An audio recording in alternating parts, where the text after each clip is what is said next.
yang ditolak oleh Derrida itu adalah kebenaran tunggal, metanarasi kebenaran tunggal. Ketika kita mendengarkan seseorang ngomong, yang hadir kepada kita adalah kebenaran yang tanpa alternatif. Oke, paham ya? Tapi ketika kita membaca buku, itu justru antara horizon penulis, penyedia teks, autor, pengarang, dengan horizon kita sebagai pembaca itu lebur. Terjadi dialektika. Yang benar yang mana ini? Terjadi dialektika. Bahasa mudanya dalam diri kamu. Kalau kamu membaca novel itu kamu bisa membayangkan bahkan melebihi apa yang ditulis oleh penulis.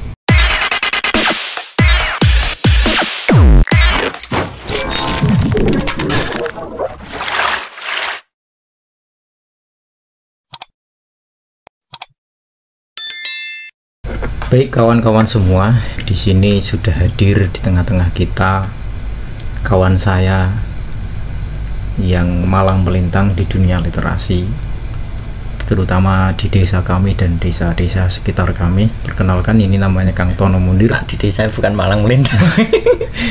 Malang melintang, udah kemana ke sini? Nganan ngiri ya. Nganan ngiri ya.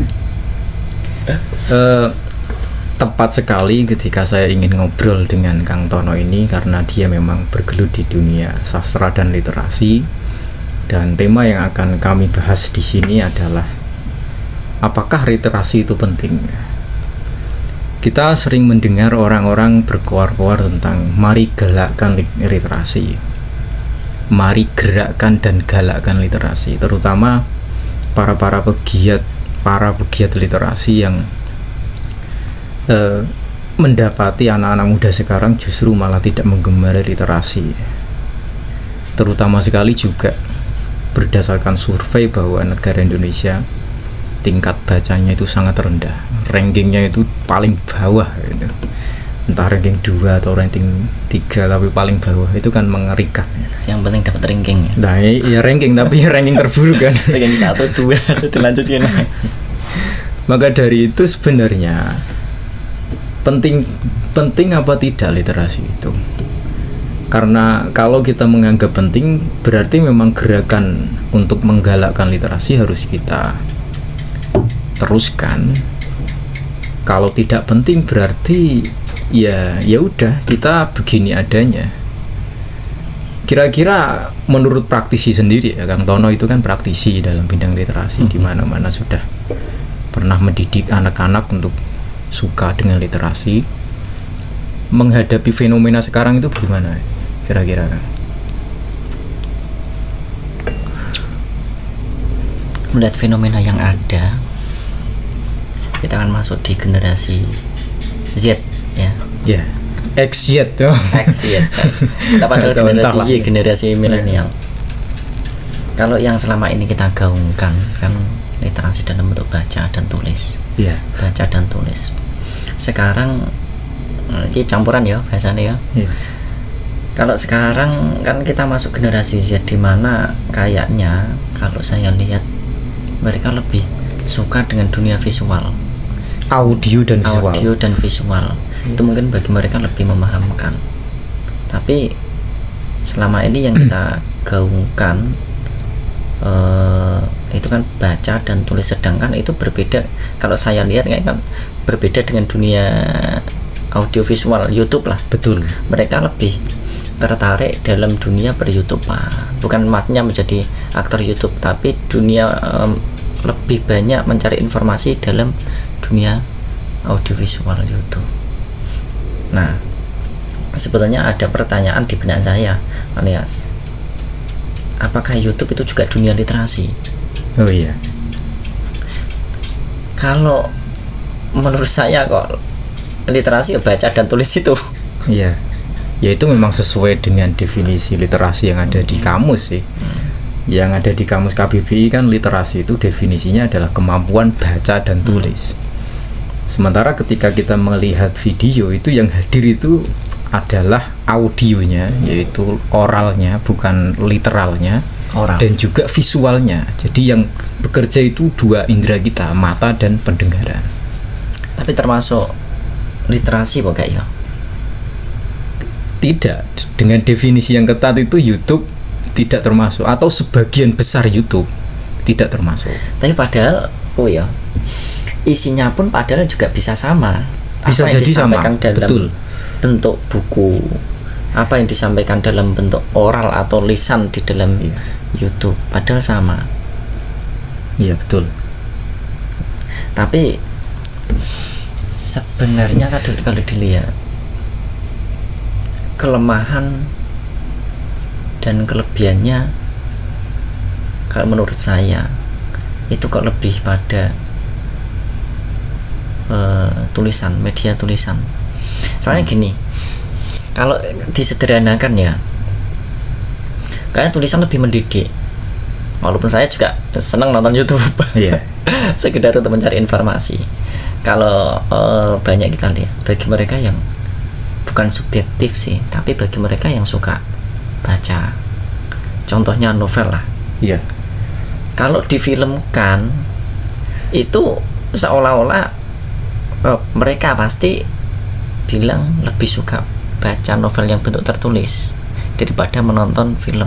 Karena kalau pengalaman saya seolah-olah ketika baca novel, seolah kita itu seperti tokoh utama. Iya, ikut andil di sana. Dan imajinasi kita terbentuk. Kita seolah-olah membentuk alam imajinasi tersendiri. Betul. Meluaskan imajinasi sendiri. Tapi kalau dalam bentuk film atau sebetulnya samalah dalam bentuk YouTube lah. Iya.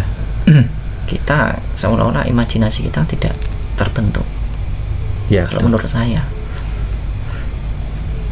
itu memang sesuai dengan filosofi bahasa sebenarnya, atau lebih umum lagi adalah psikologi. Jadi setiap indera kita itu kan memiliki fungsinya masing-masing yang langsung ditransfer ke otak kita. Otak kita ada otak kanan, ada otak kiri. Otak kiri itu bagian-bagian ilmu eksak, terus otak kanan bagian ilmu-ilmu yang berhubungan dengan kemampuan visual, mengimajinasikan seperti itu. Orang membaca novel dan menonton film itu tetap ada perbedaannya meskipun alurnya sama. Katakanlah kita menonton film apa, terus kita membaca novel yang tentang film itu, yang diadaptasi dari novel itu, atau novel ini diadaptasi ke dalam film, itu akan mendatangkan efek yang berbeda. Film itu hampir tanpa interpretasi dari penonton. Ya, kita disuguhkan dengan seorang tokoh utama yang protagonis, dia orang yang ganteng. Gantengnya itu kita tidak bisa bayangin lagi karena hadir di mata kita kan. Kalau sementara ketika kita baca novel ya ganteng kayak kita ya. Atau gantengnya itu bisa kita imajinasikan lebih daripada yang kita lihat di novel atau di film gitu. Berarti kan ya ini kembali lagi ke literasi ya. Kalau menurut orang yang suka literasi atau bergiat di dunia literasi, tetap dia memilih novel. Tapi kan generasi sekarang itu lebih akrab dengan audio dan visual.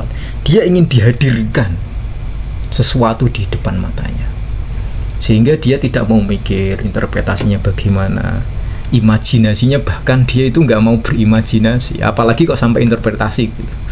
Apakah menurut Kang Tono ini menyedihkan ya fenomena seperti ini itu? Kalau pribadi, sejak adanya YouTube, ya sebetulnya kita juga penikmat YouTube. Iya, kita sama-sama pengikut. Cuman kita kan membahas efeknya. Betul.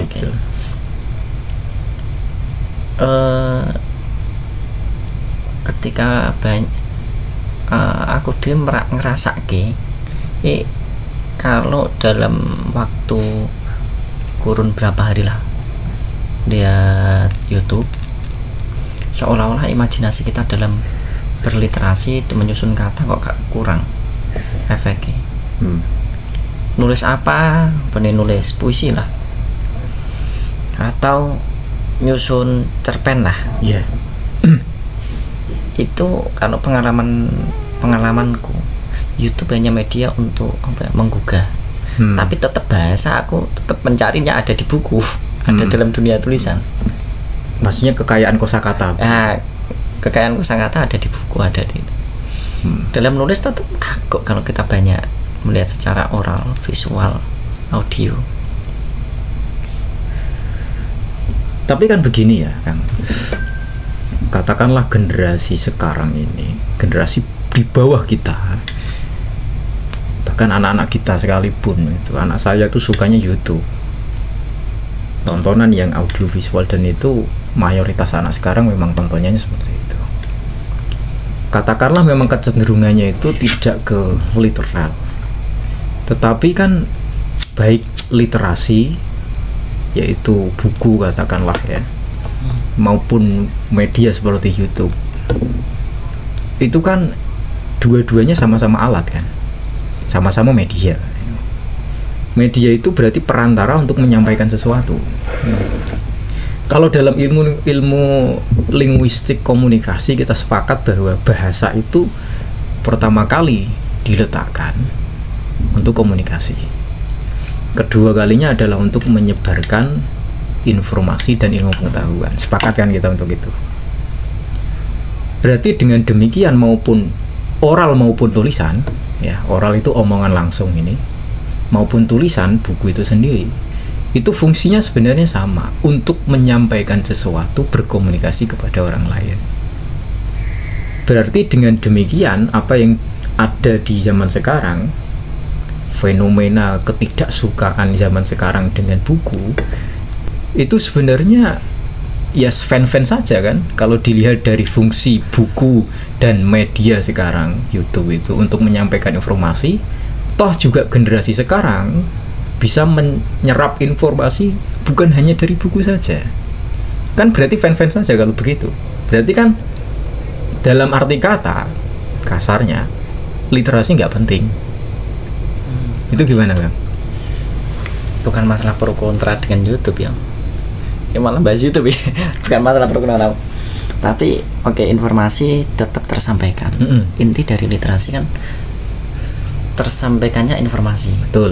Kalau itu yang dipakai menjadi inti esensinya, berarti YouTube termasuk literasi. Bukan. Bahasa, kita bahasnya kan pertama bahasa. Bahasa itu ada oral, bahasa lisan, dan ada bahasa tulisan kan begitu. Dua-duanya ini sama-sama media. Media untuk fungsi. Apa? Menyampaikan informasinya. Ya emang bener, fun-fun saja sih. Fun-fun saja. Tapi apa ya? Informasi tersampaikan. Tapi kalau dari segi, saya melihatnya dari segi imajinasi kok kurang kebentuk ya. Berkembangnya imajinasi kurang terbentuk. Itu bahayanya kemana ya? Bahaya dalam kehidupan kesehariannya mereka itu. Nah, gitu. Atau pendidikan lah, lebih khusus pendidikan mereka lah. Nah, kalau pendidikan kan pada intinya pendidikan kan untuk menyampaikan ilmu atau informasi ke objek. Yeah. Seperti pendidikan kita kan untuk pembentukan moral, karakteristik. Yeah. Kayaknya kalau sampai ke situ kan, yo tetap bisa sih, tapi betul. Dibandingkan dengan bahasa tulisan, kayaknya lebih manfaat dengan bahasa tulisan, karena dia dalam bahasa tulisan tidak membaca, dia bisa berimajinasi. Dari imajinasi itu dia bisa membentuk karakter. Bener lagi. Ya itu satu pandangan sih tidak apa-apa. Kita di sini tuh seperti mensintesiskan gini antara dulu ini kan dialektika gitu. Saya mencoba untuk memasuki pikiran Anda dengan kemungkinan-kemungkinan lain gitu. Biasanya orang yang suka literasi kan, di mana-mana itu getol banget dengan literasi. Pokoknya literasi itu harga mati. Biasanya seperti itu, orangnya fanatik lah gitu. Maka dari itu saya hadirkan dialektika ini gitu. Ya kalau dikatakan fun saja sih, tapi baik pembentukan imajinasi kurang sih. Itu di pembentukan imajinasi ya. Jika dibentuk dibandingkan dengan dunia literasi tulisan. Soalnya begini, kita runut dulu dari misalnya antropologi dan sejarah. Jadi kita memandangnya dari segi antropologis dan historis misalnya. Tulisan dalam beberapa catatan sejarah ataupun antropologi itu baru ditemukan di bangsa Sumeria. Sumeria itu sekitar ya 10.000 tahun sebelum Masehi, 10.000 tahun sebelum Masehi kira-kiranya, nanti bisa dicek sendiri. Itu berupa tablet itu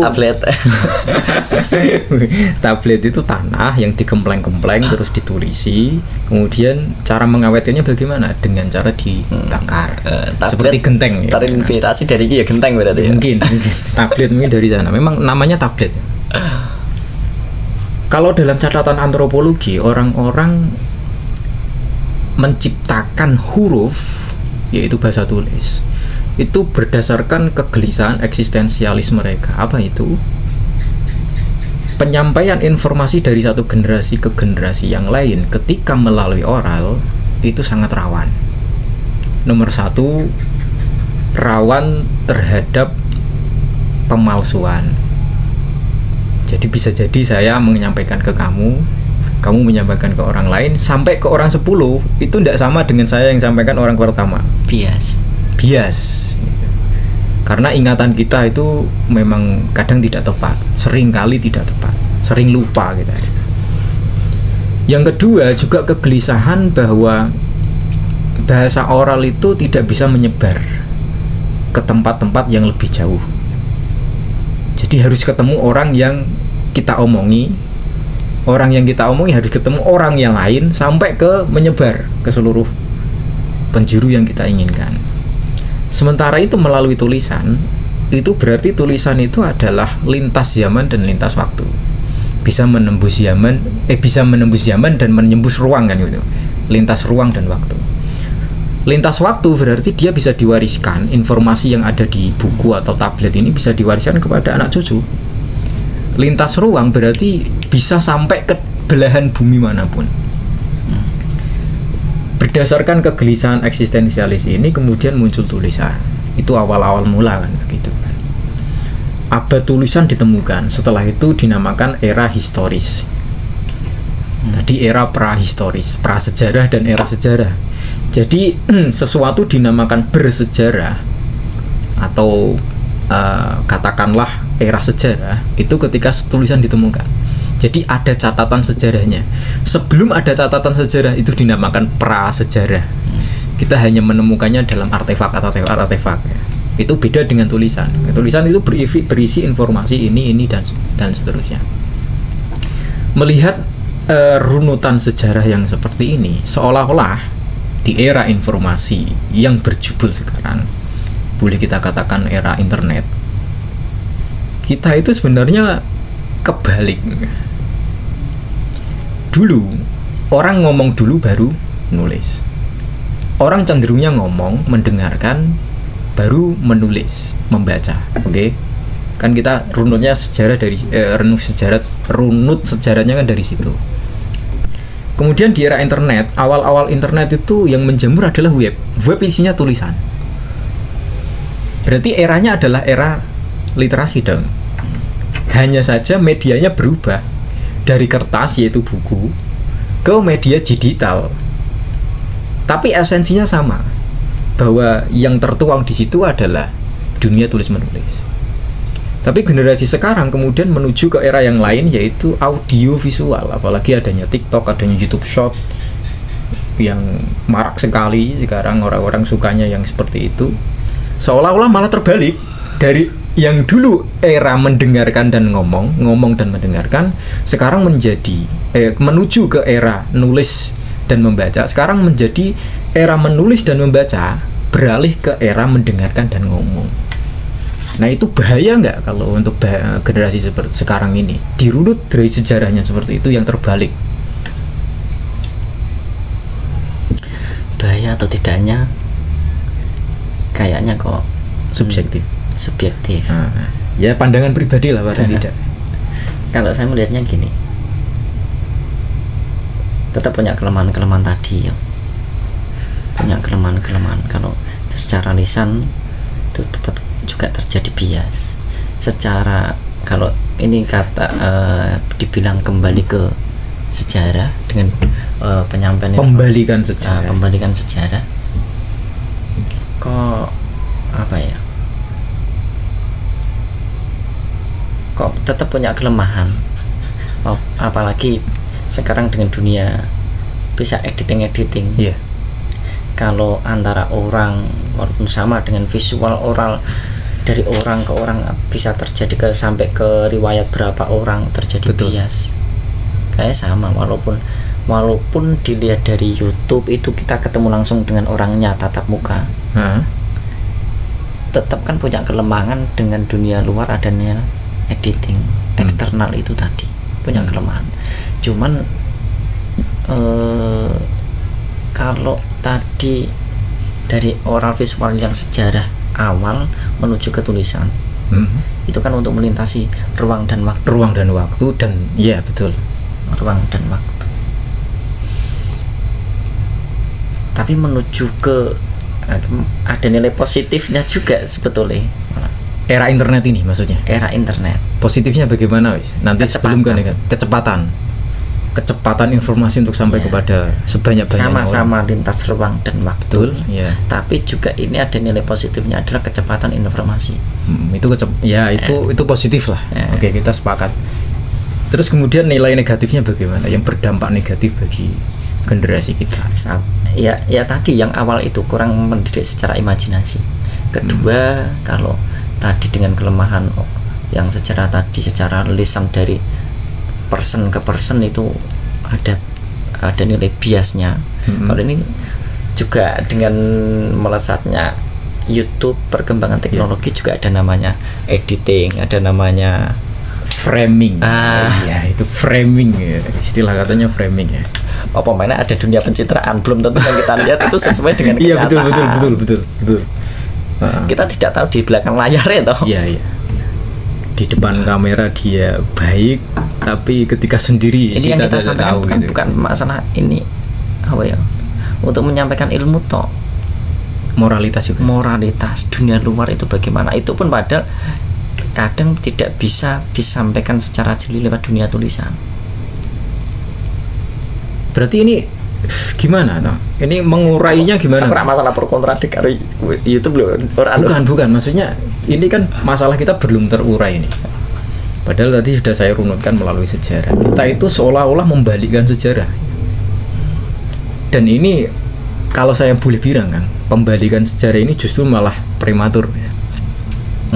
Kenapa prematur? Kita ambil teori sosiologinya Ibnu Khaldun ya. Ibnu Khaldun itu bilang peradaban manusia itu tidak ada bedanya dengan tumbuh kembangnya individu manusia. Jadi peradaban kan dimulai lahir terus kemudian dewasa, matang gitu, terus kemudian tua, menuju kematangan, kemudian tua, kemudian kan mati kan gitu.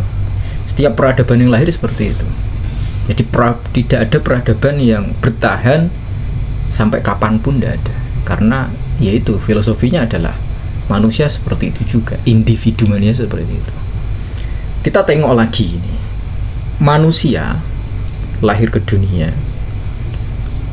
dia menyerap informasi pertama kali itu bukan lewat bacaan tulisan, tapi lewat pendengaran. Dia mengenal kata dari mana? Dari kuping dan dari pendengaran dia. Ibunya ngomong ibu, dia bisa menirukan ibu. Dia mengenal kata ini memiliki makna ini. Berarti kalau menurut Ibnu Khaldun, perkembangan peradaban manusia secara umum yang dimulai dari Sumeria sampai era sebelum internet itu perkembangan yang tidak, yang saya katakan tadi tidak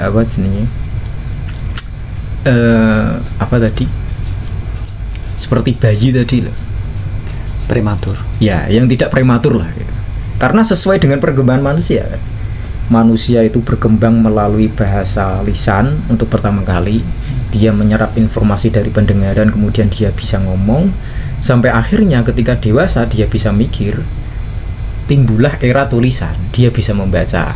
Dia bisa membaca ini dimulai dari apa? Dari lisan dan pendengaran ya, seperti itu. Tapi era sekarang itu malah kebalik. Makanya saya katakan prematur. Prematur itu belum tepat waktunya, tapi sudah ditepat-tepatkan. Lebih-lebih begini. Era literasi kita itu baru berjalan berapa dekade sih? Kalau kita mengatakan bahwa era internet awal-awal itu adalah era literasi juga, perkembangan literasi dari manual ke digital. Manual itu buku, digital itu berarti yang ada di web-web itu. Berarti era kita ini belum matang di literasi, tapi menuju ke oral. Itu kan prematur berarti. Belum matang. Belum saatnya. Kok belum paham sih dimaksud dengan belum saatnya ya. Kalau tadi kan memang saatnya toh. Saatnya timbul tulisan itu karena apa? Ya sesuai dengan perkembangan individu manusia. Peradaban ya sama. Peradaban dimulai dari peradaban omongan, oral, menuju ke peradaban literal. Lah kita malah kebalik. Kita sudah berada di peradaban literal dengan adanya buku, penggalakan literasi di mana-mana. Terus kemudian era internet ini menjadi titik balik pembalikan dari yang lahirnya normal ke lahir yang prematur. Ya iya toh. Kalau generasi kita tidak dikenalkan dengan budaya literasi, dia hanya kenal budaya literal, budaya oral saja, maka dia lahir secara prematur. Dia tidak akan pernah mengenal literasi kalau begitu. Wong, katakanlah the end of literasi kan sekarang ini, kayak the end of literasi. Literasi udah berakhir, baca tulis sudah nggak penting. Ketika bahkan informasi yang bisa kita dapatkan dari buku, yaitu membaca, bisa ditransfer melalui media yang lain, yaitu media YouTube audio visual. Itu gimana? Malah timbul pertanyaan ya. Lebih penting mana menjaga literasi dengan informasi yang tersampaikan dengan lebih cepat? Sama-sama cepat sebenarnya kan. Media sosial ya, misalnya Facebook itu masih lumayan berbudaya literal, berbudaya literasi. Saya sering kali nulis di Facebook, jadi kebanyakan konten saya di Facebook adalah tulisan. Sama-sama cepat ya, baik tulisan maupun oral, baik tulisan maupun lisan sekarang di media itu sangat cepat. Jadi bukan lagi pertanyaan lebih cepat yang mana enggak. Oke. Kalau aku yang belum pahami malah prematur, tadi bahasa prematur. Yang dimaksud prematur dalam prosesnya, yang kecepatan. Apa prematur dalam pembentukan implikasi nih ke orangnya? Jadi begini, era kematangan boleh kita katakan adalah era baca tulis. Yaitu puncak dari peradaban manusia itu ketika ada baca tulis ya. Kalau nggak ada baca tulis, orang akan seperti badui terus. Ya gimana? Kalau kita tidak mewarisi tulisan-tulisan generasi sebelumnya, kita nggak akan tahu, nggak akan lahir teknologi yang sekarang lah, katakanlah seperti itu. Jika informasi itu hanya disampaikan dari satu mulut ke mulut yang lain, karena rawan bias tadi, rawan perubahan. Jika tidak ada generasi atau budaya literal, ya otomatis kita lahirnya prematur, atau kita lahir terus kemudian stagnan di situ. Kan berarti secara perkembangan individu manusia maupun sejarah itu akan fatal. Bayangkan saja ada bayi lahir sampai mati dia tidak kenal literasi, tidak bisa baca tulis. Berarti informasi yang dia dapatkan adalah hanya dari orang ngomong, dari omongan, dari telinganya dia nggak bisa baca, tidak bisa nulis. Tentu orang terdidik sekarang itu yang ketika dia bisa mengimbangkan antara keduanya dong. Ya bisa mendengarkan orang, ya bisa nulis, bisa membaca, berkemampuan untuk membaca dan menulis. Nah, sudah paham sampai sini kira-kira? Nah. Benar-benar menjadi kematian literasi berarti. Kayak the end of literasi. Soalnya apa? Apapun bisa kita sampaikan lewat oral sekarang. Satu, internet itu bisa menembus ruang dan waktu, ya kan? Internet kan bisa menembus ruang dan waktu. Ruang, apa yang saya sampaikan di desa sini itu bisa diakses oleh orang Amerika. Berarti kan menembus ruang kan. apa yang saya sampaikan hari ini nih, terus kemudian saya upload di YouTube, kalau masih ada 10 tahun ke depan orang bisa mengakses YouTube kita, berarti kan lintas zaman atau lintas waktu tuh. Itu zaman dulu dipegang oleh buku literasi.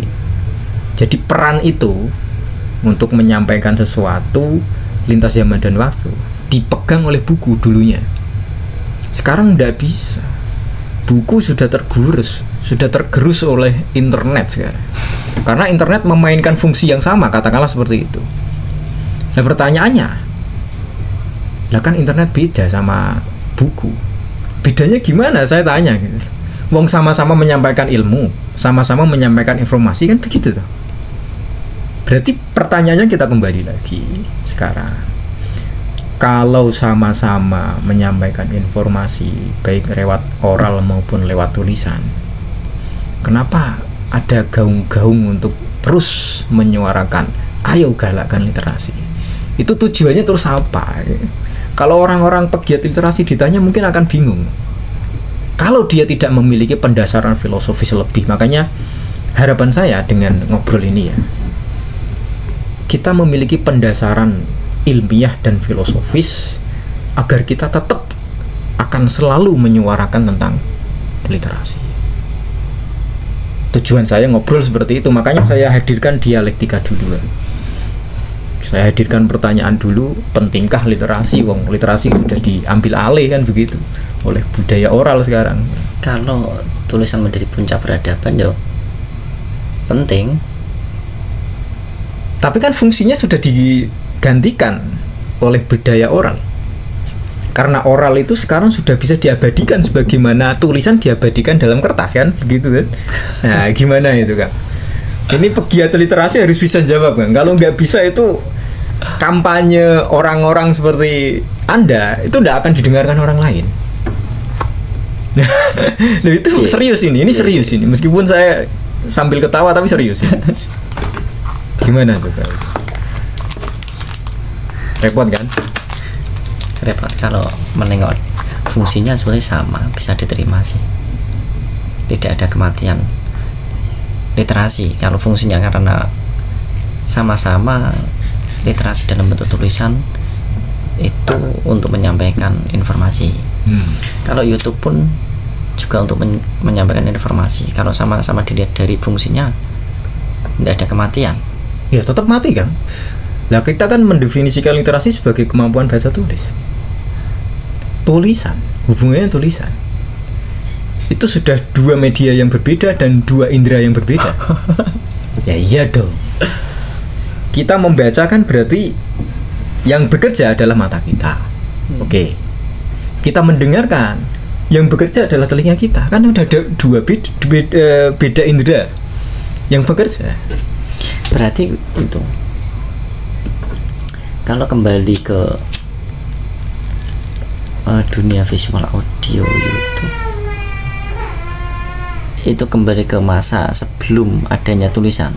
Berarti belum adanya tulisan belum ada literasi ya? Belum ada. Memang informasi itu disampaikan dari mulut ke mulut. Itu belum era literasi, makanya dinamakan era prasejarah. Karena dimulainya era sejarah adalah dimulainya adanya tulisan. Ada catatan sejarah. Gimana itu? Ini orang-orang pegiat literasi harus bisa jawab pertanyaan seperti ini. Karena fungsi yang kalian obrolkan selama ini, yaitu fungsi buku ini dan seterusnya, sudah tergantikan dengan media yang lain. Buku itu media, perantara. YouTube media dan perantara. Untuk menyampaikan apa? Apa saja. Ya toh. Nah, harus bisa jawab kan? Harus ini. Kalau nggak bisa repot ini. Semandek ya. Kalau saya kan, ini kan. Jadi orang-orang, saya juga pegiat literasi yang sangat getol di bidang itu, meskipun akhir-akhir ini juga merambah YouTube. Merambah YouTube ya, saya juga lagi-lagi ya begini, karena dialektika dalam kehidupan, lagi-lagi seperti itu. Kalau menurut saya itu harus punya filosofi dong. Jadi orang-orang yang bergerak di dunia literasi harus punya pendasaran filosofis dan ilmiah terhadap apa yang dia suarakan selama ini. Kalau ndak, ya akan menghadapi pertanyaan dialektis seperti saya, konfrontasi seperti saya tadi. Harus bisa menjawab. Menjawabnya begini ya. Jadi yang dinamakan era kematangan seseorang, kita ambil contoh individu dulu yang lingkupnya adalah mikro ya. Jadi kematangan cara berpikir, kematangan bertindak, kematangan beradab, itu kan era di mana dia sudah dewasa kan. Era dewasa adalah era baca tulis kan. Sepakat kan untuk itu kan. Era di mana kita sudah bisa menyerap informasi dari baca dan dari tulis ya, seperti itu. Berarti dengan demikian era baca tulis ini tidak bisa digantikan. Karena apa? Dia membentuk nalar kritis. Oke, saya katakan nalar kritis. Tanpa nalar kritis, orang akan jumud. Orang akan menjadi ortodoks. Orang akan menjadi kambing gembala. Diarahkan ke sana mau, diarahkan ke sini mau. Dia tidak punya pendirian. Karena apa? Buru-buru mengkritik sesuatu. Apa yang akan dia kritik saja dia tidak tahu. Dan itu era-era seperti itu adalah era-era di mana orang tidak mau peduli dengan keadaan sosial. Menjadi era individu dong. Generasi sekarang generasi apatis. Kenapa mereka apatis? Apakah karena dikecewakan oleh banyak pejabat kita? Kan tidak juga. Faktornya justru adalah pendidikan literasi mereka itu tidak mumpuni. Kemarin kan rame-rame ada mahasiswa yang demo menuntut apa begitu, terus kemudian ditemui oleh salah satu pejabat dan ditanyai apa yang mereka suarakan. Mereka bingung untuk menyuarakan apa, padahal kan demo intinya kritik kan. Ya artinya apa? Boro-boro kok kamu pengen demo mengkritik sesuatu, kamu mengkritik apa saja tidak tahu gitu. Gimana kalau seperti itu kan?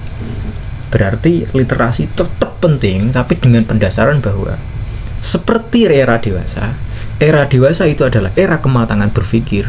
Era kematangan berpikir dibentuk oleh nalar kritis, maka literasi penting karena membentuk nalar kritis kita. Gitu. Jadi bukan hanya sekedar menyampaikan informasi. Oke. Informasi tersampaikan melalui media YouTube. Informasi tersampaikan melalui media audio. Semuanya tersampaikan sebagaimana buku tersampaikan informasinya kepada orang lain. Tetapi karakteristiknya berbeda karena dua inderanya yang bekerja itu berbeda, indera pendengaran dan indera penglihatan. Beda kan? Makanya harus punya pendasaran. Begini, karena saya bergelutnya di bidang filsafat ya, dan sedikit merambah ke dunia linguistik atau semiotika atau semiologi. Ada seorang filsuf Prancis bernama Jacques Derrida. Tulisannya itu Jacques Derrida. Jacques Derrida itu mengkritik Socrates habis-habisan. Siapa itu Socrates? Gurunya Aristoteles. Gurunya Plato. Socrates itu tidak punya tulisan. Kenapa? Karena bagi dia tulisan tidak penting. Yang penting adalah lisan. Dia ngomong sama orang, terjadilah dialog antara orang itu, ditanyai sampai menuju ke kebenaran yang dia tidak bisa lakukan lagi, sehingga memunculkan teori yang namanya teori dialektika. Itu yang memulai pertama kan Socrates. Tapi oleh Jacques Derrida, Socrates itu dianggap sebagai Tuhannya oralitas, dewanya oralitas, karena mendewa-dewakan oralitas, tidak mau merambah ke dunia tulis. Kenapa demikian? Tulisan dan lisan itu dua bahasa yang berbeda, yang ketika disampaikan akan menimbulkan efek yang berbeda kepada pendengar maupun pembaca. Kalau Jacques Derrida itu menyorotinya kepada kebenaran. Orang ngomong, terus ada yang mendengarkan. Kebenaran yang dia terima, yang dia dengarkan, itu tunggal. Karena subjeknya hadir gitu.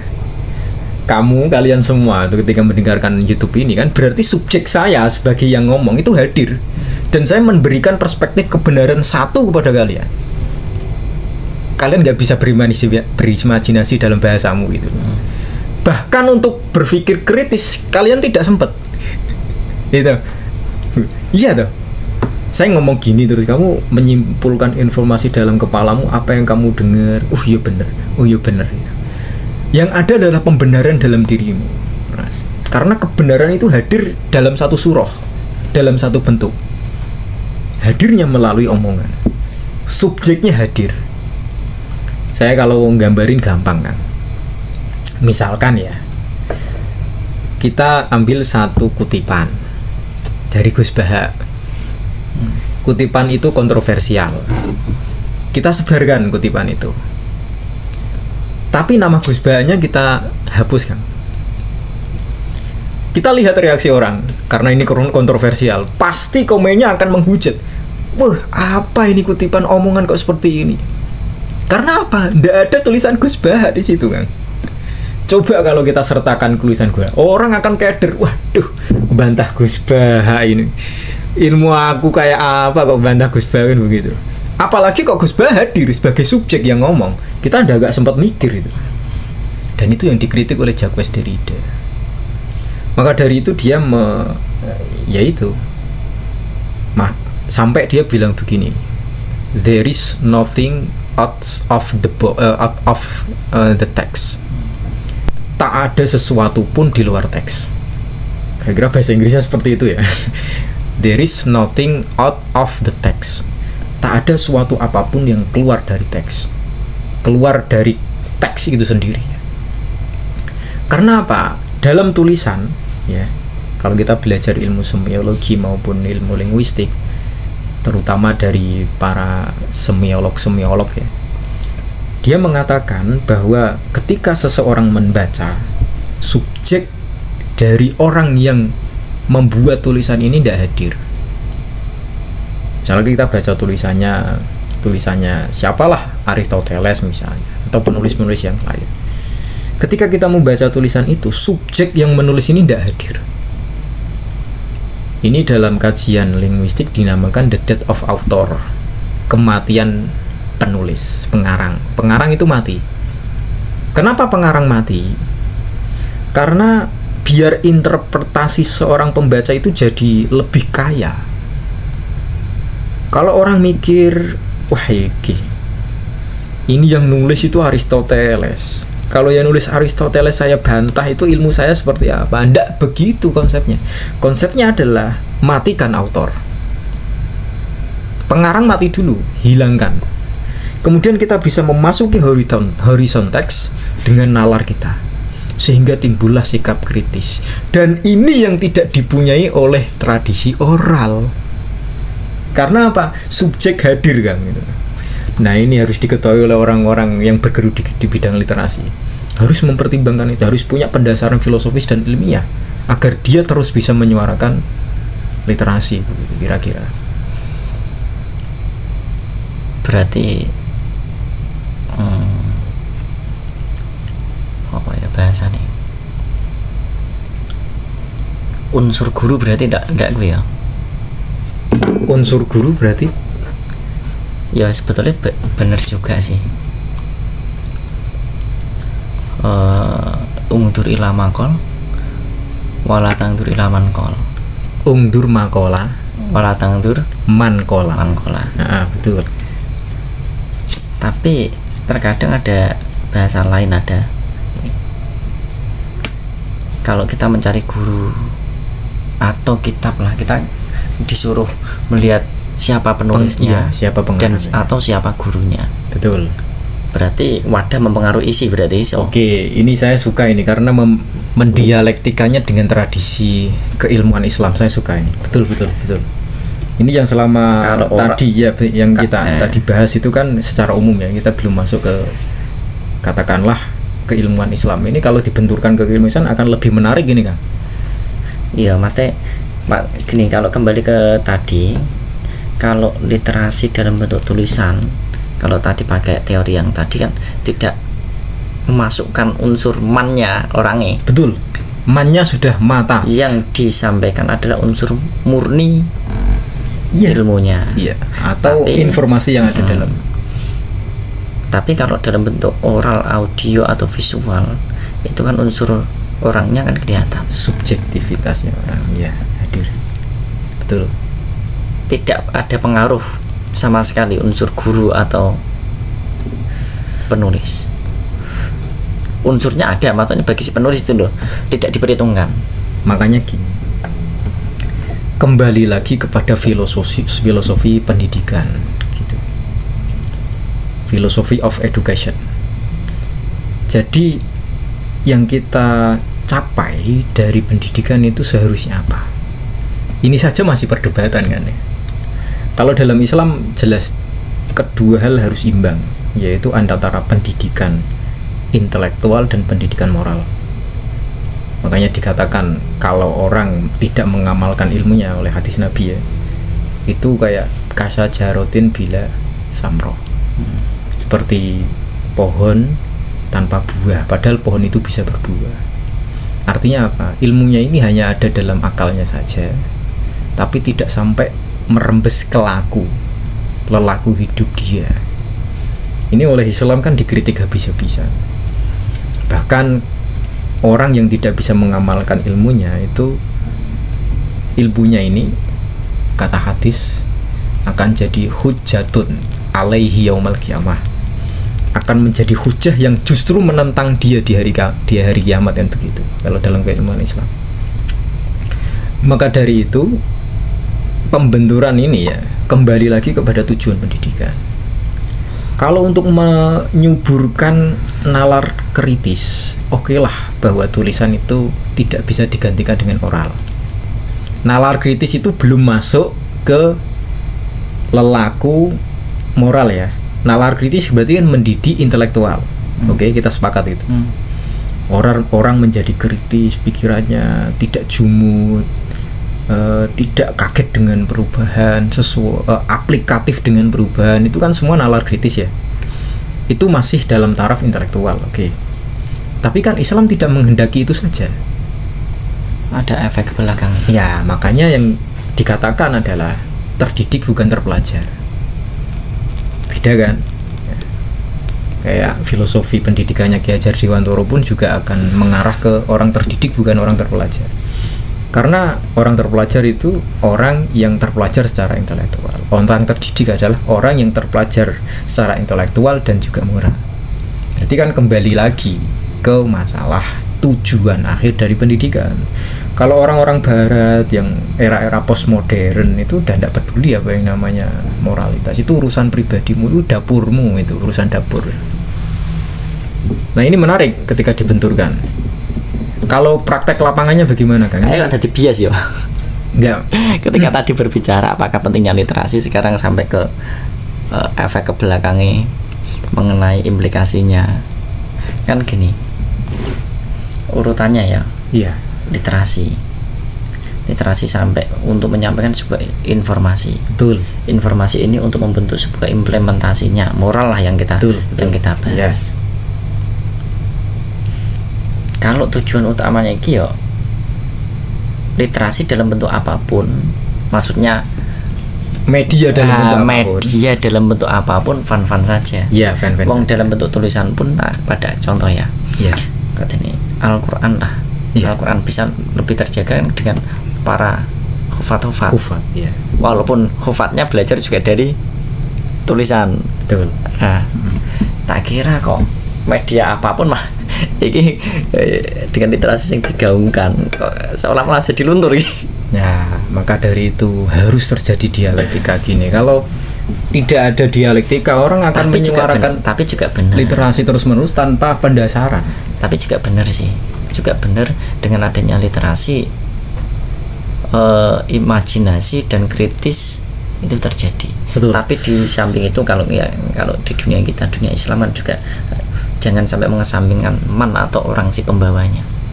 Padanya seperti apa. Cuman mau tak tarik mundur lagi. sebelum sampai ke implikasi mau ya betul dikelirkan dulu sing kalau tadi saya melihatnya kok prematur secara sejarah ya. Iya. Tapi kalau saya melihatnya ke prematur secara kejiwaan, alias secara apa ya? Bukan kejiwaan, psikologisnya ya. Kayaknya kalau di dunia literasi itu bisa lebih memanage informasi yang masuk. Oh, iya. Tapi kalau dalam dunia seperti internet YouTube kan kita seperti tidak, kalau tanpa filter buku lah kita satu lembar masih bisa diberikan waktu untuk berpikir, berimajinasi. Setelah imajinasi kita menilai buku, kritik. Tapi kalau dengan dunia YouTube kan tidak sebisa sekritis itu. Walaupun jeda ya iso diindeke sak betule.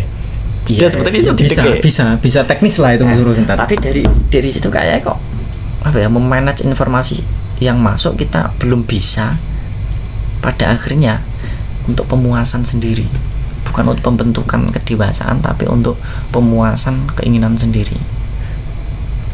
Biasanya informasi saya pengen ini masuk tanpa bisa tersaring, akhirnya ya prematur dalam bentuk psikologi. Saya tambahi ini lebih mendramatisir ya, sebenarnya bukan nuruti keinginan kamu, tapi nuruti algoritma. Ya bener. Saya katakan begini. Oh iya bener ya. Saya katakan begini kan. Kalau orang masih menuruti keinginan dan mencari sesuatu di internet itu berdasarkan keinginan dia yang terfilter. Saya ngomong terfilter ya, karena kadang keinginan ya ada yang tidak terfilter. Mengakses pornografi kan berarti tidak terfilter kan. Itu masih mending. Generasi sekarang itu generasi yang disuguhkan. Kita scroll di TikTok, yang kita scroll itu kan sesuai dengan algoritma mereka. Bahkan ketika ada informasi yang sebenarnya tidak penting bagi kita lewat di beranda kita tidak men-skipnya, informasi itu akan masuk ke dalam diri kita padahal kita belum butuh. Pernah gak guys ini lihat YouTube ya, serut ada bosan scroll bawah lagi.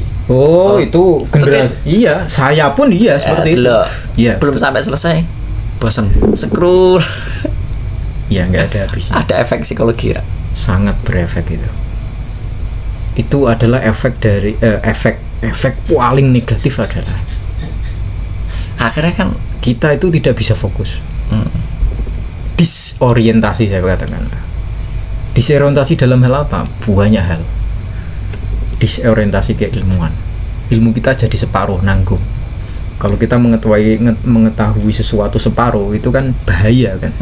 Karena informasi tidak tersampaikan, tidak kita terima dengan lengkap. Dan ketika kita menyampaikan ke orang lain juga tidak akan lengkap. Kan fatal. Nomor 2, disorientasi kepada kejiwaan atau psikologis. Orang itu akan mencari apa yang memuaskan bagi dia akhirnya. Maka dari itu dampak yang paling bisa kita rasakan adalah kita tidak tahan menghadapi kenyataan realitas yang kita hidupi sehari-hari. Sampai rame-rame ada orang bunuh diri. Karena apa? Bunuh diri kan begini, berarti kan dia dalam dirinya terjadi disorientasi keinginan. Dia ingin A, tapi yang terjadi dalam hidupnya B. Sementara itu dalam media sosial, dalam genggaman HP, gadget mereka, dia ingin A, dia akan bisa menurutinya A. Iya toh? Betul apa enggak? Kita bisa mengakses apa saja kan dalam internet. Kita ingin A, dan di waktu yang sama kita bisa mewujudkan keinginan A kita. Enggak. Tapi dalam dunia kenyataan kan tidak seperti itu. Kadang kita ingin A malah yang terjadi B. Makanya terjadi disorientasi kejiwaan sehingga ya udah dia mengakhiri hidupnya. Bayang kayak gini. Lihat YouTube, bosan geser, klik, urung ngantek bar bosan klik. Urung nak kuwi komentu notif WA. Iya, betul. Kan beda kalau kita di dunia realita. Kita belajar di sekolah. guru lagi nerangke kene ngene kok buadem sama kuwi. Iya. Akhirnya kan mencari informasi yang masuk kan secara fokus kalau di sekolah atau di kelas. Di dunia realita. Karena ada yang memfilter guru. Oh iya. Oke. Tapi kalau ini yang memfilter diri kita, sedangkan orang yang bisa memfilter itu orang yang sudah mencapai kedewasaan. Oh iya. Umayis toh. Iya betul. Lah iki lagi mencari informasi. Urung sampai pada tahap menyaring. Tapi sudah disuguhkan sebegitu banyaknya informasi yang kadang tidak penting bagi dia. Kayak pembicaraan siswa. Memanage informasi yang masuk. Oh iya, itu pembahasan ya. Gini. Ya. Kita tetap akan membela literasi kan dalam tanda kutip ini. Ya. Gini mengenai yang tadi kok ada keganjalan ya. Di lain sisi buku bukan menafikan ya, bahasanya biar yang diinformasikan adalah murni keilmuan atau kebenaran. Diri dia tadi kita meniadakan unsur man atau penulis. Seolah-olah di dalam buku itu tidak hadir, tapi yang ada adalah kebenaran. Betul. Tapi sedangkan sebetulnya maksudnya bagaimana? Yang hadir adalah kebenaran. Iya. Bukan. Yang ditolak oleh Derrida itu adalah kebenaran tunggal, metanarasi kebenaran tunggal. Ketika kita mendengarkan seseorang ngomong, yang hadir kepada kita adalah kebenaran yang tanpa alternatif. Oke, paham ya? Tapi ketika kita membaca buku, itu justru antara horizon penulis, penyedia teks, autor, pengarang, dengan horizon kita sebagai pembaca itu lebur. Terjadi dialektika. Yang benar yang mana ini? Terjadi dialektika. Bahasa mudanya dalam diri kamu, kalau kamu membaca novel itu kamu bisa membayangkan bahkan melebihi apa yang ditulis oleh penulis. Iya toh? Karena terjadi dialektika antara penulis dengan pengarang, penulis dengan pembaca. Tapi kalau kita disuguhi cerita, yang hadir adalah metanarasi. Bahasanya YouTube lah. Kita tidak diberikan waktu untuk berimajinasi. Ya, karena udah ada audio plus visualnya kan. Nah, gitu. Visual yang ada di sini dipaksa untuk kesana sama. Gitu loh. Maka yang terjadi adalah gembala itu tadi. Orang tidak kritis karena diarahkan oleh satu kebenaran menuju satu kebenaran. Kita belum berbicara Islam. Saya tekan mau. Nah, kita harus menariknya ke Islam kalau begitu. Keilmuan Islam. Tapi di lain sisi kan kalau ada undur makola, nah itu kan juga meniadakan unsur mannya. Tapi di lain sisi, kalau kita mencari guru atau setidaknya tulisan lah buku, kita harus melihat siapa penulisnya. Kok kontradiktif ya? Ya enggak lah. Bukan tergantung. Cara melihatnya bagaimana, perspektifnya bagaimana. Jadi makola wala tangdur makola itu harus diklirkan dulu ini. Konteksnya begini, kebenaran al-haq dalam bahasa Arab disampaikan oleh siapapun akan menjadi benar tidak tergantung kepada siapa yang menyampaikannya. Ya, Gus Bak kan sering bilang gitu. La ilaha illallah diucapkan ulama sama diucapkan lonte, mohon maaf, sama-sama benar, sama-sama kalimatul haq kan, benar enggak? Jadi ketika orang mengatakan jangan lihat orangnya dong, lihat yang dikatakan, mempertimbangkan apa? Kebenaran itu tidak tergantung sama subjek. Omongan la ilaha illallah tiada Tuhan selain Allah, sing ngomong bocah cilik apa cah gedhe apa wong tua, pekerjaannya apapun, presiden pun, tukang sapu di pinggir jalan, tetap akan menjadi kebenaran, tidak peduli siapa yang ngomong. Ya toh, kalau dari segi itu kan iya kan. Makanya bisa dikatakan kematian orang yang ngomong berarti kan undur makola kan ngomong berarti kan, atau orang yang menulis ya bisa juga kan dia ngomong melalui tulisan. Itu dalam konteks adalah apa yang diomongkan kalau benar. di waktu kapanpun, di tempat manapun, siapapun yang mengatakannya akan menjadi benar, akan tetap benar. Nah, ini merujuk ke ilmuwan Islam ya. Tadi saya kasih dialektika yang perspektif barat postmodernis. Sekarang kita menginjak ke Islam. Tetap kita akan berpegang pada satu maqalah masyhur. Al ilmu fis suduri la fis sutur. Sutur ini jangan terus kamu artikan sempit sebagai apa yang tertulis. Diterjemahke diterjemahke. Ya, masa nggak tahu terjemahan itu? Iya, mas kan ora kene tok. Ilmu itu ada di hati, bukan di kertas, bukan di buku. Nah, sutur atau kertas ini jangan kamu artikan ya kertas itu sendiri, enggak. Ini umum ke media apapun, bahkan media YouTube, bahkan web. Semuanya umum. Itu hanya media, gitu loh. Sementara yang dinamakan ilmu itu menempel orang kepada orang yang berilmu. Dalam konteks Islam dinamakan al-alim, jamaknya al-ulama, kan begitu tuh. Karena apa? Ilmu itu diwariskan ya. Kita mewarisi ilmu dari orang terdahulu. Suatu saat kita juga akan mewariskan ilmu itu kepada generasi setelah kita. Dalam konteks pendidikan Islam, itu bukan hanya ilmu yang diwariskan, seperangkat dengan moralitas, akhlak yang karimah. Maka boleh dikatakan al-ulama warasatul anbiya memang benar. Pewaris apa? Kan bukan hanya keilmuannya saja, pewaris akhlaknya. Kalau dikatakan Nabi itu diutus untuk menyempurnakan akhlak, berarti juga akhlaknya dibawa oleh para ulama kan. Makanya yang dinamakan ulama dalam bahasa Al-Quran itu bukan orang yang hanya terdidik secara intelektual, tapi juga terdidik secara moral.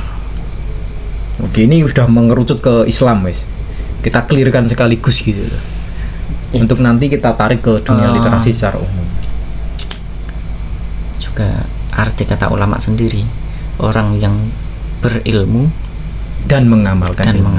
Nah, itu ulama itu. Orang yang berilmu dan ini berarti ya media tidak begitu tidak begitu mau pakai media apapun. Media itu tangan ketiga. Oke. Setelah itu intinya apa kan, untuk menyampaikan informasi. Betul. Yang penting ilmunya itu sampai. Dan moral kita dapat. Kepribadian bisa kebentuk, karakteristik bisa kebentuk. Perspektif filosofi pendidikan Islam. Karena kita mengikrarkan diri orang Islam, ya kita harus mengikuti perspektif itulah ya. Saya nggak akan memaksa kalian untuk meyakini itu atau memeluk filosofi pendidikan Islam. Kamu boleh menjadi ilmuwan apapun, kamu boleh sepintar apapun, tapi kalau kamu tidak terdidik secara moral, ya berarti itu ilmumu tidak membuahkan. Kamu hanya pohon yang tanpa buah, padahal kamu bisa berbuah. Ya, orientasinya tidak lain ya fid dunya hasanah wa fil akhirati hasanah. Itu sudah paling puncak yang diinginkan oleh Islam. Kalau kamu orang sekuler silahkan ya, saya nggak akan memaksa. Saya masih akan tetap menjadi orang religius yang terdidik secara intelektual dan secara moral. Gini, kalau ke implikasi bahas media literasi, ya. Entah itu media YouTube walaupun belum bisa dikatakan secara literasi, ya. Tapi kan media untuk menyampaikan informasi dan ilmu, ilmu sampai ke implikasi. Implikasinya adalah kepribadian, karakteristik moral. Ya, terdidik intelektual dan moral sih. Dengan dunia yang sekarang kita hadapi, kok harus ada penekanan unsur itu disampaikan oleh siapa, itu juga kayak harus ada penekanan. Dengan melihat dunia berita-berita lah, kalau ilmu itu digaungkan tapi melepaskan siapa yang membawa, akhirnya tidak ada pemfilteran. Enggak, tidak ada penghormatan atau apa ya, guru lah. Kalau kita melihat, yang penting kan sekolah kan ilmunya tersampaikan, tapi kepada guru kan tidak ada moral. Oh iya, itu yang kita hadapi sekarang. Ya itu. Ngantek wingi ngendi ya? Gerobokan. Ngantek ono guru kenane dibacok. Itu kan mungkin ilmunya tersampaikan, tapi moralnya kan enggak. Ya, dia terdidik secara intelektual, bisa ngitung perkalian dengan mudah, tapi untuk menghormati gurunya dia enggak bisa. Bener gak? Kalau ilmu itu moral itu melekat pada orangnya. Kalau ilmu enggak. Moral itu melekat kepada orangnya. Ya. Ilmu kan bisa di sini, tapi moral kan enggak bisa di sini. Betul. Harus dengan peragaan tubuh atau dengan sikap. Ya, betul. Makanya begini, Nabi Muhammad itu kan uswah hasanah. Definisi uswah itu apa? Uswah itu qudwah, panutan. Seseorang bisa menjadi panutan itu ketika lelakunya bisa ditiru. Lelaku yang bagaimana yang bisa ditiru? Lelaku yang dia bawa sebagai seorang individu. Kalau ilmunya dia itu bisa disampaikan lewat media apapun. Dia ngalim. Dia orang alim. Dia bisa nulis kitab, bisa nulis buku, bisa ngisi ceramah, kemudian dimasukkan ke YouTube, di Facebook. Itu katakanlah melalui media tangan ketiga. Tapi mendidik secara moral itu memang harus perlu contoh. Harus ada contoh real dalam kehidupan. Tidak bisa diwakilkan oleh media-media. Dan itu terbukti. Dan dunia real tidak bisa di pencitraan. Ya, YouTube ya bisa dunia editing. Nggak bisa. Dunia real bisa pencitraan, tapi bisa meminimalisir pencitraan. Bisa meminimalisir. Saya nggak ngomong bebas dari pencitraan, enggak. Bisa meminimalisir pencitraan. Makanya gini, dalam keilmuan Islam itu ada contoh-contoh ya, sejarah peradaban Islam itu ada contoh-contoh bahwa orang yang muamalah 20 tahun, 30 tahun bahkan seumur hidup sama syekh, seorang syekh atau seorang alim, secara keilmuan dan moral dia akan terdidik daripada orang yang membaca buku tanpa guru. Bahkan sampai dikatakan orang yang berguru tanpa guru, gurunya adalah setan. Kan seperti itu. Maka saya bisa katakan yang diinginkan Islam itu ar-rasikhuna fil ilmi. Itulah yang dinamakan ulama, gitu loh ya. Ulama itu beda sama ilmuwan. Karena ini satu definisi yang sudah terminologis. Kalau secara etimologis kan ulama itu ya ilmuwan kan begitu, orang yang punya ilmu tuh. Tapi secara terminologis Islam, al ulama itu ya ar-rasikhuna fil ilmi. Ilmunya itu meresap ke dalam jiwanya. Terus kemudian terimplementasikan melalui ucapannya dan perbuatannya. Jadi yang namanya al-alim itu sepaket. Dia alim, terdidik secara moral, terdidik secara pikiran, intelektual. Dia terdidik secara omongan dan terdidik secara tindakan. Itu al-ulama. Nah beda, makanya gini, boleh kita katakan kamu membaca buku 20 tahun, yang kamu puaskan itu apa? Intelektualitas kamu. Yang kamu puaskan adalah intelektualitas. Ya kan? Kita dapat informasi yang banyak sekali dari satu buku. Kita pindah ke buku lain sampai 20 tahun. Dibanding ya, orang yang muamalah, menyerap ilmu dari seorang al-alim 20 tahun bagi saya, dan ini terbukti secara sejarah Islam maksudnya, itu lebih rosih ilmunya yang muamalah sama guru ini daripada orang yang membaca buku. Oke lah, ini terdidik, dia kritis, tapi secara bangunan keilmuan dalam bingkai filosofi pendidikan Islam, yaitu terdidik secara moral dan intelektual, ini kalah. Dan ketika kita bicara bahkan di tingkat intelektualitas yang mendalam, orang yang ini yang muamalah tadi sama saya itu lebih terdidik secara intelektual. Dia bisa berbicara satu bidang ilmu dari A sampai Z. Beda sama orang ini. Ini biasanya itu tidak bisa bicara A sampai Z ini orangnya. Ilmunya nanggung separuh. Pada intinya berarti peran seorang guru yang memberikan teladan itu tidak bisa digantikan dengan media apapun. Walaupun tidak guru bisa. Mungkin media juga. Enggak. Ya maksudnya begini, oralnya media. Yang disampaikan isinya itu ada dalam diri seseorang, atau katakanlah as-sudur tadi tuh. Jadi titik tekannya kan as-sudur ini tempatnya ilmu. Terus kemudian ilmu ditransfer melalui apa? Lisan ini media, diteruskan lisan ini melalui internet. Atau lisan ini diteruskan melalui tulisan, berarti ya katakanlah kata-kata dia ditulis dengan tulisan, berarti terjadi pentransferan melalui media-media. Al ilmu fisudur, dalam diri manusia, ditransfer melalui media lisan. Lisan ini ditransfer melalui rekaman diupload di YouTube, kan beberapa media kan, tahapan media, tidak beda dengan ini. Al ilmu fisudur, saya menulis, berarti medianya apa? Kertas komputer. Kertas komputer ini tidak bisa diakses orang lain ketika belum saya publish.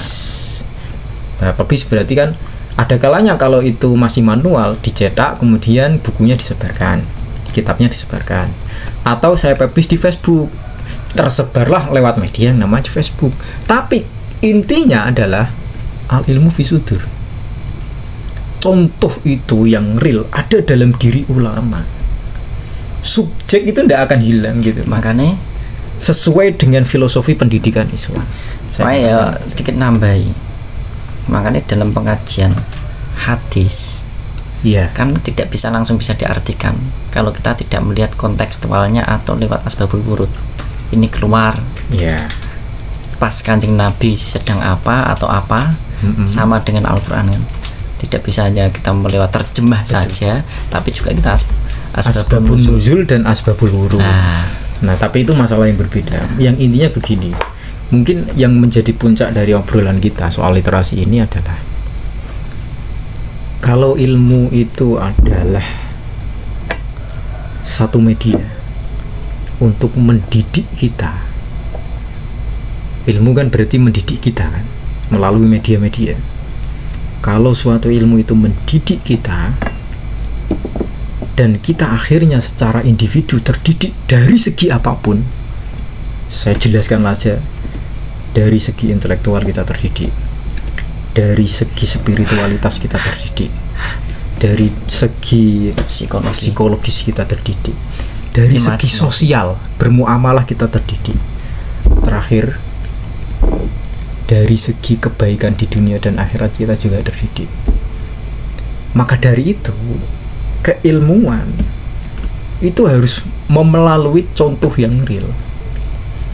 Ilmu ini bagaimanapun dia tersebar akan mudah hilang ketika subjek yang berilmu ini sudah tidak ada. Makanya sangat tepat sekali ketika Nabi Muhammad SAW itu bersabda.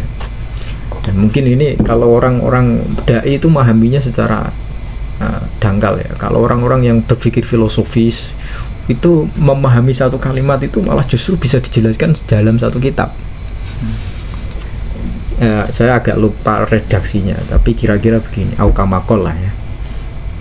Innallaha la yaqbidu al ilma intizaan, gitu. Walakin biqabdil ulama. Kira-kira begitulah. Allah Subhanahu wa ta'ala tidak mencabut ilmu dari dunia ini secara tiba-tiba, langsung dicabut. Caranya mencabut ilmu sampai akhirnya nanti habis sampai menjelang kiamat itu adalah dengan matinya para ulama. Itu disebutkan jelas loh, al ulama loh. Lah ulama itu siapa? Yang tadi saya omong, ar-rasikhuna fil ilmu, dia terdidik secara moral, intelektual dan seterusnya. Maka dari itu kalau kita mau membela literasi itu kita harus punya filosofi, tujuan akhir di mana kita tidak punya tujuan di setelahnya. Kalau ya kembali lagi literasi yang kita inginkan seperti apa. Kalau literasi tujuan akhirnya tidak lain adalah mendidik orang secara moral dan intelektual, spiritual dan seterusnya, maka tujuan dari literasi itu bisa dicapai melalui media yang lain. Jadi kefanatikan kita melalui media literasi itu ya dikurangi dikit-dikit lah, maksudnya begitu. Nggak harus terus kita fanatik dengan literasi. Ya boleh kamu melalui, orang kan selera kan, ya kan? Gus Ba, saya tidak tahu Gus Ba apakah memiliki tulisan atau tidak, tapi saya yakin punya. Tapi kita mendapatkan ilmu dari Gus Ba lebih banyak dari oral, lewat omongan, ceramah beliau. Saya bahkan belum pernah membaca tulisan Gus Ba, tapi pengaruhnya Gus Ba kan luar biasa. Ada tafsir. Ya, itu tafsir bersama. Dan begitu kira-kira.